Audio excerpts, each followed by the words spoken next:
Welcome to the channel, everybody. We're going to do something definitely new today. In this video, it is going to be how to change your diff fluid in an R32. What do I mean? Volkswagen or Skyline?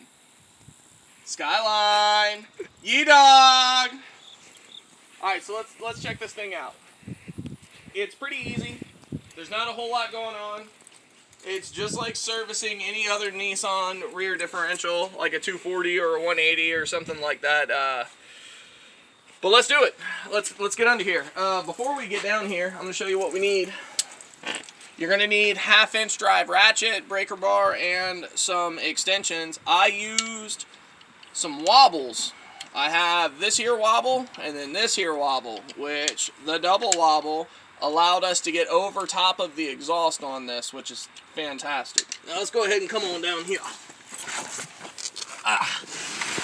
We'll rip the glasses free. Also going to need a drain pan.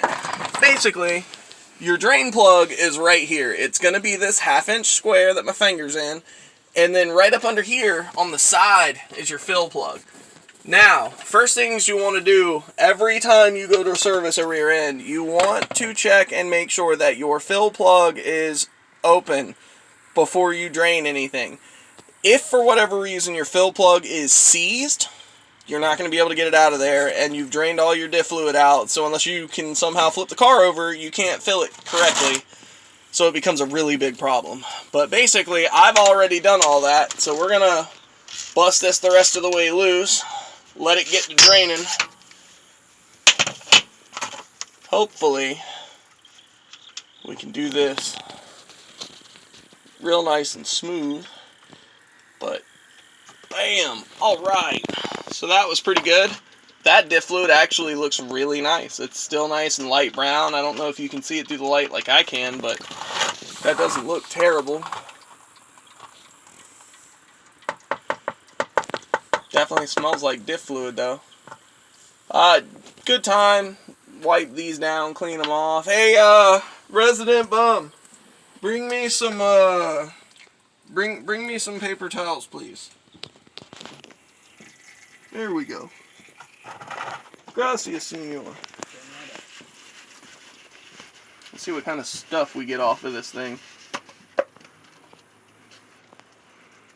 There's always going to be a little bit of metal shavings here and there, just because by nature of how these things work, but excessive is what you don't want. And this doesn't look terrible considering it's a used car from the 90s. The early 90s. What is this, 93? 92 R32 GTS-T. And this is how you make a mess, apparently. Yee. Alright. So now that you've got, this has a magnet, and it's actually meant to collect all the steel particles and stuff. We'll give that a final wipe down. You can see a little bit of schmutz here, but ooh, for the most part, it's not too terrible to clean.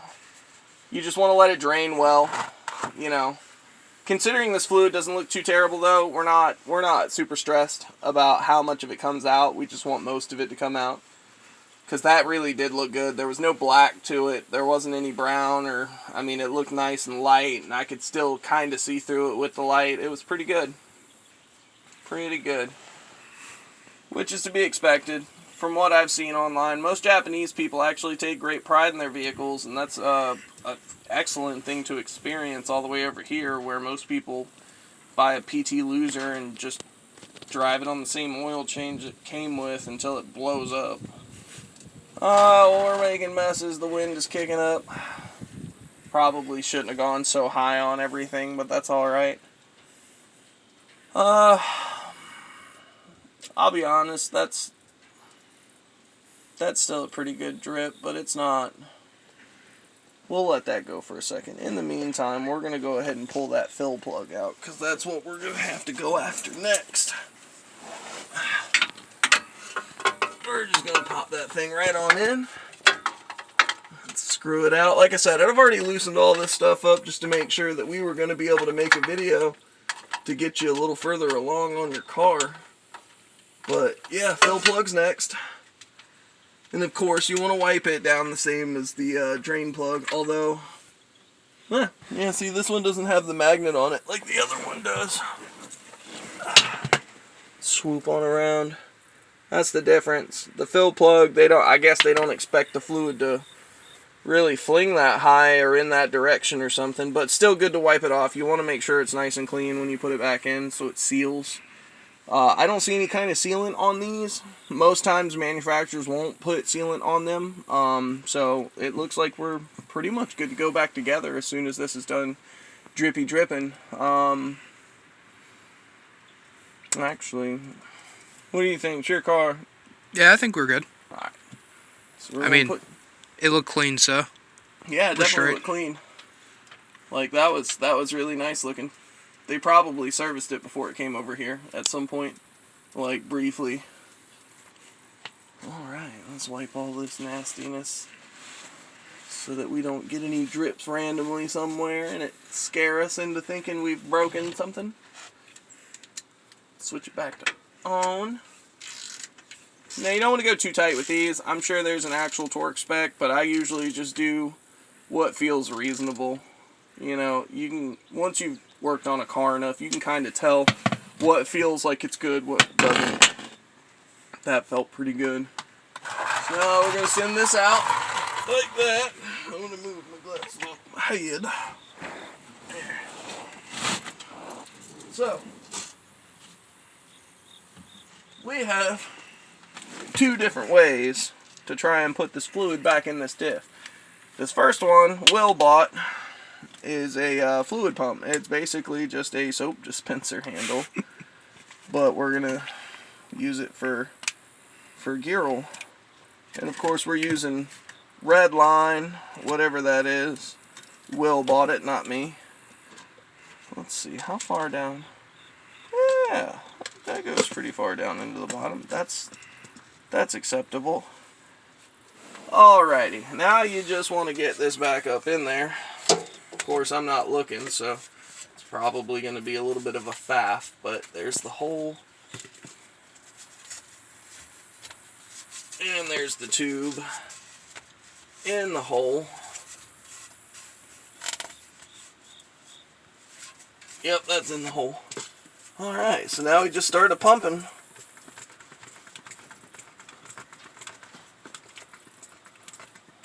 And basically, we already know that this thing's going to take 1.5 quarts, but we, without knowing that, can basically just fill this thing up until it leaks back out of the fill hole. Of course, it helps to know what you need to begin with so you know how much fluid to buy.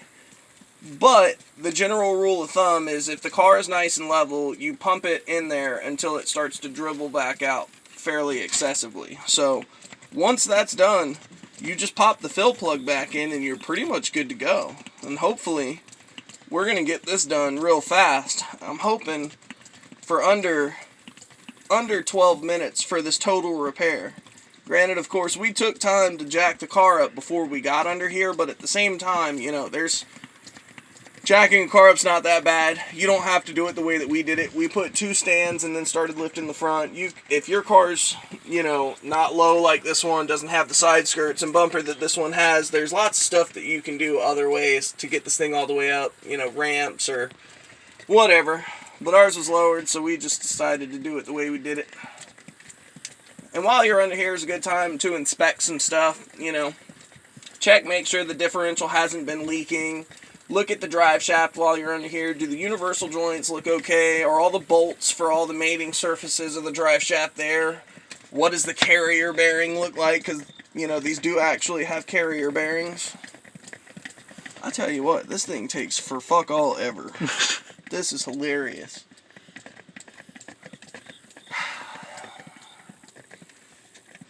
This is what hell's going to be like. You're going to have unlimited amounts of lube, but not be able to get it up to use it. It's terrible. Terrible, terrible.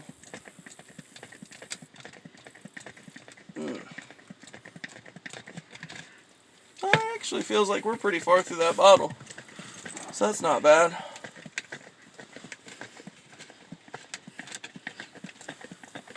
Just keep on pumping. Also, by the way, Will, since we're under here, and I was looking at it and thinking about it, I think you should get that muffler there deleted.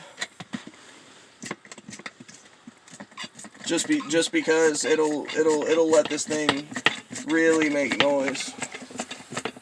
So that seems to be all of that bottle. Alright, Will, you said what? We need another half a quart now? Yeah. Alright. Gotta give that neck a rest for just a second. It's kind of tough being under here. There we go. So, this doesn't look like the same fluid, but it's the same fluid, everybody. We had originally decided to do this a different way, and we weren't going to use the pump because we didn't have the pump, but Will, on his way over, decided to get us a pump, or ordered it off of Amazon, I think. What'd you say, Amazon? Yeah, Amazon. But we put 1 quart in, so now we get this back up in there, and we put another half a quart in it, and then we should see it start to leak back out. And then, like I said, once it starts to leak back out, you're full. You're good to go. And that's a general rule of thumb on a lot of vehicles. Rear ends on pickup trucks, front ends on pickup trucks. Once it starts coming back out the fill hole, it's full. Save yourself some time, some effort. It probably wouldn't hurt to try and squeeze a little bit of extra fluid in there if you're like a quick shot and can pump real fast. Like, after a certain point, I'm going to have to make sure that I can pump this and get ready for it to start leaking fluid back out on me. Once it starts leaking fluid, I got to pop that hose out real fast. Hey, that works. That way I'll see it when it starts to run down the side.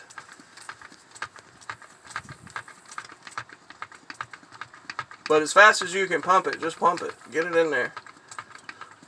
You know, theoretically, as long as your diff isn't leaking right now, it shouldn't leak after you're done because you haven't separated any seals or anything other than these plugs themselves, which they don't use gaskets, they don't use Teflon tape, so they're definitely sealing on the inside somehow. Probably just a basic pressure fit.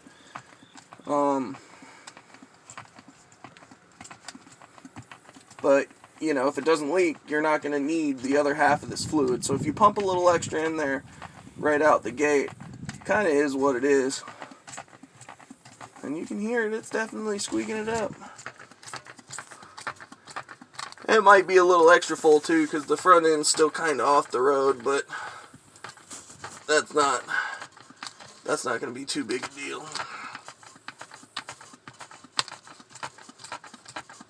Squeak, squeak, squeak, squeak, squeak.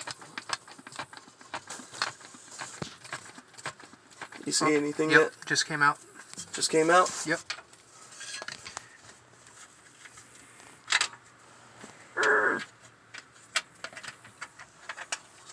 There we go. There we go. There. Yep. You just get it back in there. Get it as tight as you can get it with your fingers. And then you put your collection of extensions back together. Reach over top of this here exhaust. And if you're running a factory Skyline or you're running less than a 3-inch exhaust, your clearance issues are going to be a lot easier than ours. But we've got a big old 3-inch exhaust running right by everything that we're doing. So we got to work with it.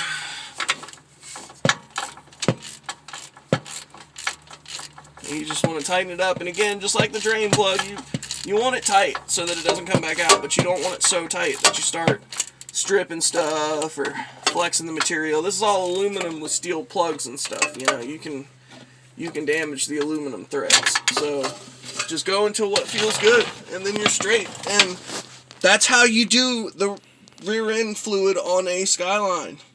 Thanks for coming by. Definitely subscribe. Leave yourself a comment. Come talk to me. Let's get back up. Tell me if there's something that you want to see. Keep up with this. I'm pretty sure I'm going to be the guy working on this thing. There will be a couple of more videos. We're going to do a transmission video and a belt video. So, stick around. Come on back. Whatever. Thank you. Have a good one.